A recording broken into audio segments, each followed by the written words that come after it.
Have you ever wondered how some people manage to grow their investments without the CRA taking a huge bite out of their gains? Or maybe you're just looking for a way to save money here in Canada on your investments. What if I told you that a tax free savings account is the exact account you need?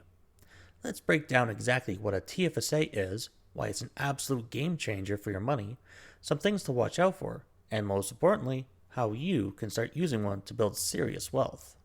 So, what is a TFSA? Well, think of it less as an investment itself, more of an account that protects your investments from the claws of the CRA. The magic here is simple. Any investment income you earn within your TFSA, whether that's interest, dividends, or capital gains from selling investments, is completely tax free. And the best part? When you withdraw money from your TFSA, those withdrawals are also completely tax free. Now, you may be wondering, who can open a TFSA? If you are a resident of Canada and are over the age of majority in your province, you can open a TFSA and put money in. Now, how much you can put in is directly related to when you became a resident and when you turned 18. Since it came out in 2009, had you been over the age of majority, your total contribution room would be $102,000. Now, this again depends on your age and when you became a Canadian resident, so make sure to check My CRA for your total contribution limits. What can you hold in a TFSA? Generally speaking, if you can hold an investment in an RSP or a non-registered account, you can put it in a TFSA. Here are some examples: cash, GICs, mutual funds, ETFs, stocks, and bonds.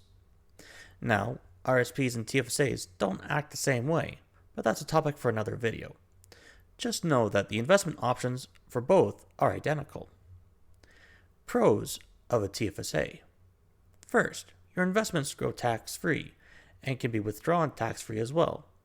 This is the absolute superpower of the TFSA. Imagine all of your investment gains, all that interest, all those dividends, capital gains, completely shielded from taxes. You keep 100% of your profits, both as they grow and when you decide to take them out. That's massive for accelerating your wealth. Secondly, flexibility.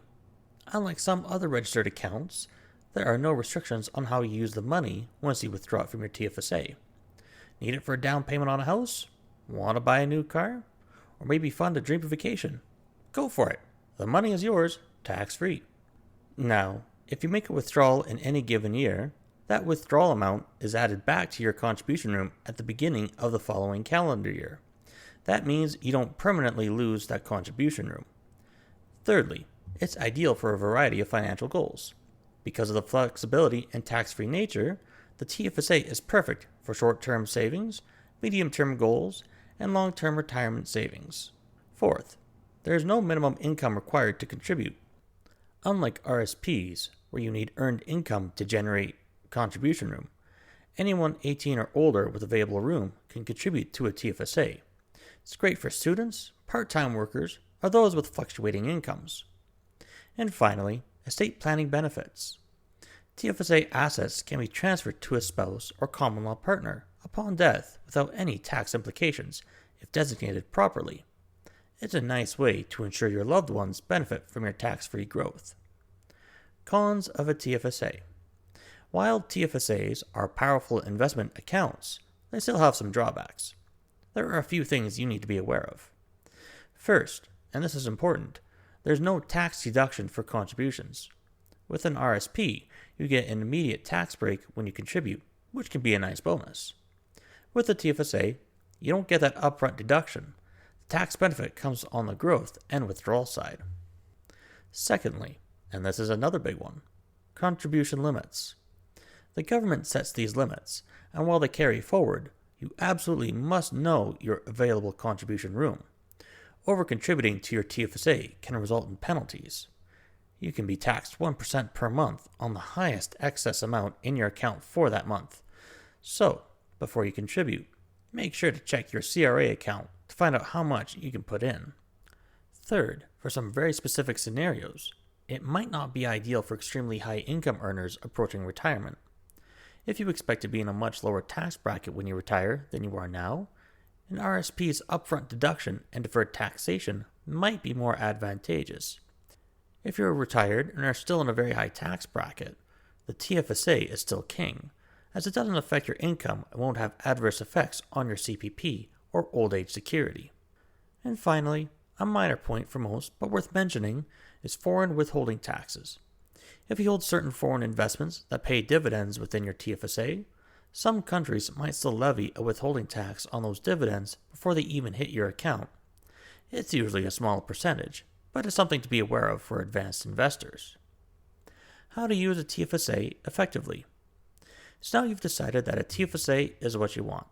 What are your next steps? First of all, open an account. You can do this at any major Canadian financial institution, your bank, a credit union, or an online brokerage like Questrade or Wealthsimple. You can open a basic cash TFSA or self-directed investment TFSA where you choose your own investments, or even one managed by an advisor. Second, know your contribution room. Log into your CRA My Account online and find your available TFSA contribution room. It's usually under TFSA or Savings and Investments. And remember, withdrawals generate room in the following year. Third, choose your investments wisely. This is where your financial goals and risk tolerance come into play. For short-term goals under 5 years, stick to less volatile options like high-interest savings accounts within your TFSA or GICs, or even short-term fixed income mutual funds. For long-term goals, 5+ years, this is where you can consider more growth-oriented investments like stocks, equity mutual funds, or diversified ETFs. Over the long term, these generally provide higher returns, and your money has time to recover from market fluctuations.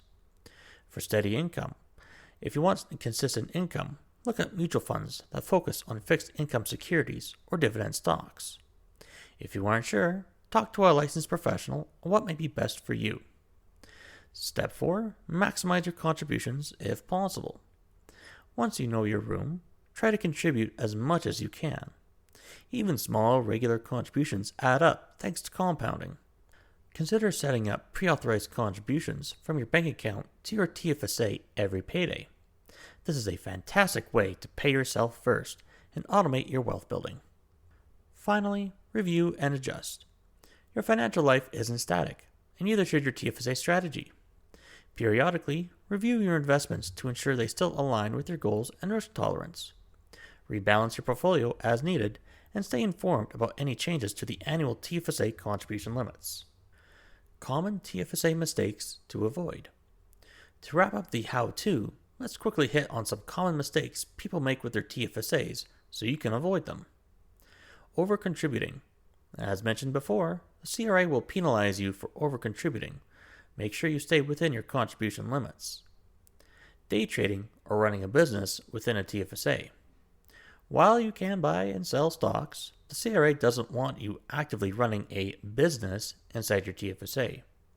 If you're constantly buying and selling, especially with short-term gains, the CRA might deem it an operating business and tax your profits. It's rare for the average investor, but something to be aware of if you plan on being a very active trader. Not using it at all. This is probably the biggest mistake. The TFSA is a powerful tool designed to help Canadians save and invest tax-free. Leaving contribution room on the table means you're missing out on years of potential tax-free growth. Don't let that opportunity pass you by. The barrier for entry into investing and becoming wealthy has never been easier, and the TFSA is a prime example of that. Start small, be consistent, and watch your money grow completely tax-free over time. Patience is key, and it will reward you down the road. What are your TFSA goals? Let me know in the comments below. I love hearing from you all.